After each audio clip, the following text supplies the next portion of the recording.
बहुत पहले की बात है। हमारे देश में एक महान परोपकारी साधु रहता था। वह साधु जगत को भगवान मानकर पूजता था। दुखियों की सहायता करना, पथभ्रष्टों को मार्ग बतलाना,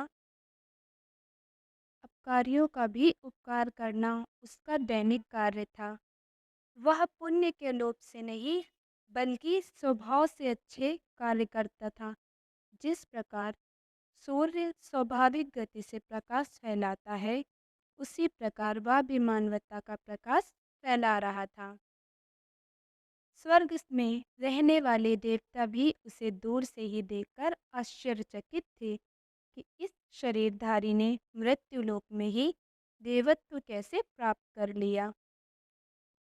वे इस महापुरुष को पुरस्कृत करना चाहते थे। देवता रूप बदलकर उसके पास आए और कहने लगे, आप कहिए क्या चाहते हैं? वरदान मांगिए। आपके स्पर्श से ही रोगी स्वस्थ हो जाएंगे।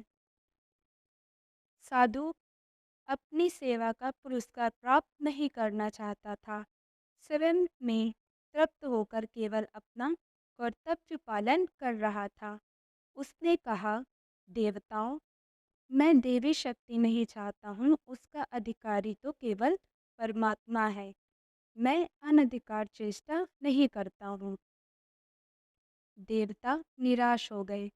फिर उससे प्रार्थना करने लगे, वर मांगो जो कुछ आप चाहते हैं। साधु ने कहा, ईश्वर ने मुझे सब कुछ दिया है, इससे अधिक किसी प्रकार की आवश्यकता नहीं है। देवताओं ने फिर कहा, हम तो वरदान देने के लिए आपके पास आए हैं, अपनी इच्छा से वरदान देकर ही जाएंगे। साधु थोड़ी देर चुप रहा और कहने लगा, हे देवताओं, मैंने तो निष्काम भाव से सेवा व्रत ग्रहण किया है। कार्य करने पर मैं फल की इच्छा नहीं प्राप्त करता हूँ। मैं उपकार कर रहा हूँ। इस प्रकार की भावना मुझे छू भी नहीं सकती। आप मुझे शक्तिशाली बनाकर पतन की ओर मत ले जाइए। देवताओं ने कहा, जिससे तुम्हारी प्रयोजन सिद्धि हो वह वस्तु मांगिए। साधु ने कहा, सबका कल्याण हो, आप केवल यह वरदान दीजिए। मैं परोपकार के फल का भागी नहीं होना चाहता हूँ। देवताओं ने कहा, ऐसा ही हो, जहाँ तुम्हारे शरीर की छाया भी पड़ेगी, वहाँ जीवन का संचार होगा। तुम्हें उस छाया का प्रभाव भी मालूम ना होगा। वरदान के बाद देवता धुंध भी बजाते हुए वहां से चले गए। साधु को इस दिव्य शक्ति का कुछ भी अभिमान नहीं हुआ। वह लोक सेवा में लग गया। देवी शक्ति ने अपना प्रभाव दिखाना प्रारंभ किया। जहाँ जहाँ साधु की छाया पड़ती थी, वहाँ वहाँ नवजीवन का संचार होने लगा।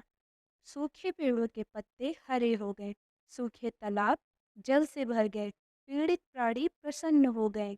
साधु नहीं जान पाता था कि यह किसके प्रभाव से हो रहा है, इसलिए उसके मन में अहंकार की भावना भी प्रकट न हो रही थी। उसने विनम्र भावना से सबकी सेवा की। लोगों ने उसे सिद्ध पुरुष माना।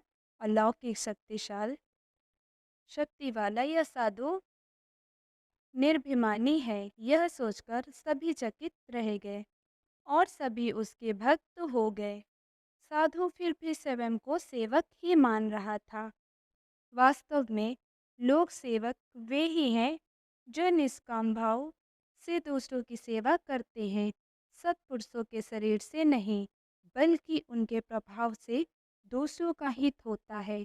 ऐसे लोक सेवक जो सबके लिए प्रिय होते हैं, धन्य है। शिक्षा, जो लोक सेवक होता है वह स्वयं के कार्य की प्रशंसा नहीं करता है।